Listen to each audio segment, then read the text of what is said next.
This is fake money, by the way. I don't want anybody to have to think I'm that big of a prick. Last time I showed fake money, somebody posted a bunch of real money to show me how poor I was. I thought that was super tasteful.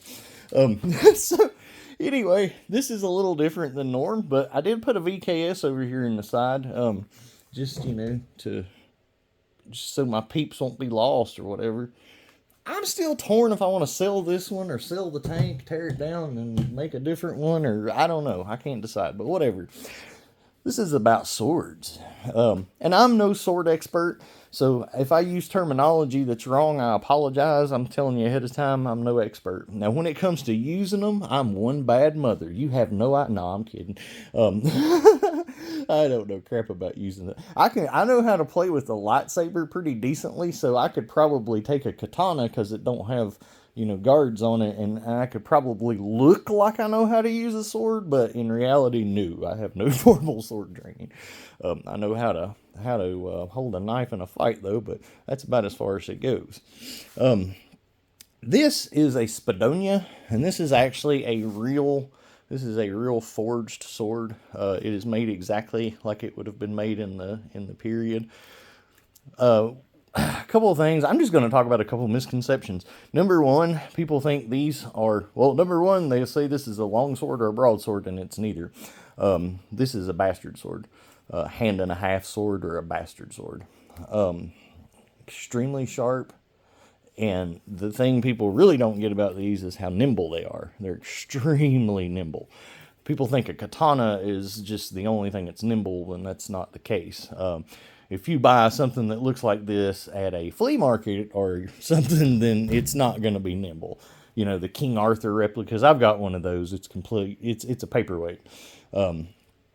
If you think that that's how they all feel, that's massive misconception. They're not. One that's made properly is actually very well balanced and very easy to use, I guess.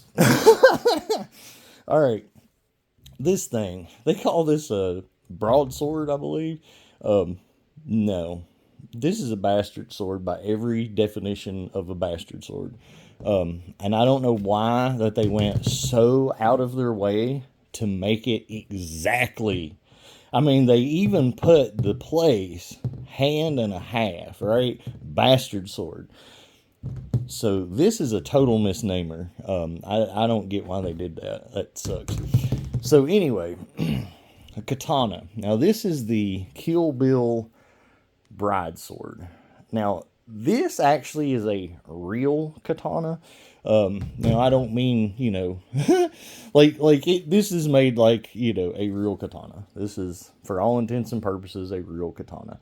Now I have the Bill sword, which is also called the demon sword, and it is a piece of junk. I got it from Amazon.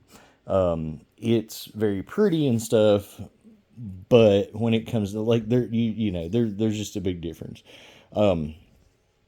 This one, as you can see, extremely sharp, which I've got the other one that sharp too, but I wouldn't trust the metal in it for clashy sword fighting, which that also don't happen with katanas. Katanas, basically they're pulled out and you're killed and they're put back in and that's it. The clashing of blades crap, that's crap. Another thing that's crap about katanas is that they're curved to make them cut better. That is not true. They are not curved intentionally at all. They're made straight. Then they put clay on the blade so that part of the blade cools at a different speed than the other.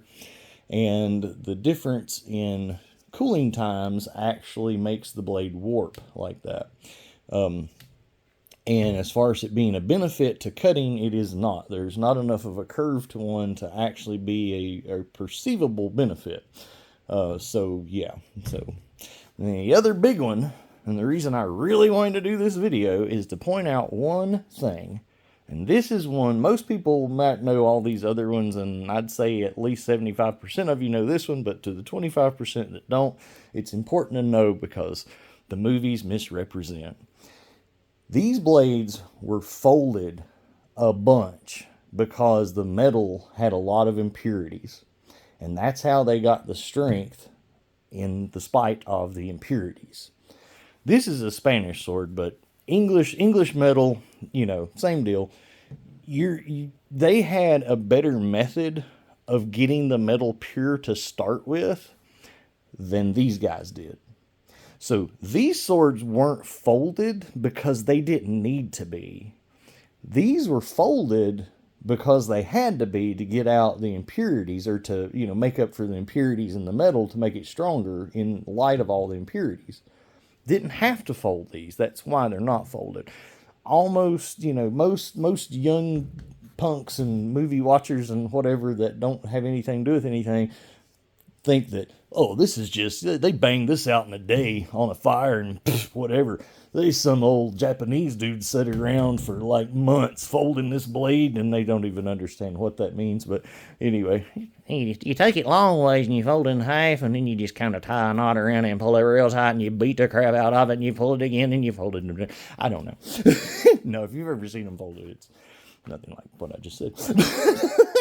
Well, maybe one part of it was like what I said, but anyway, so there you go. Fun with swords. Now, one thing I forgot, the two things I forgot was to actually demonstrate how sharp that one was. And I was talking about the weight of these, and I realized, well, heck, I got a scale I could show people. So that's 3 pounds, 9 ounces.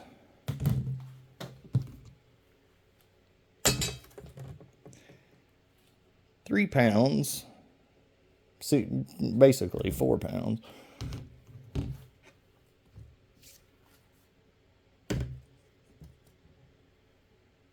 £2.5. Now, here's the thing you got to realize with that. This is longer, and this has a big handguard on it. But as far as the blade goes, see the width of that?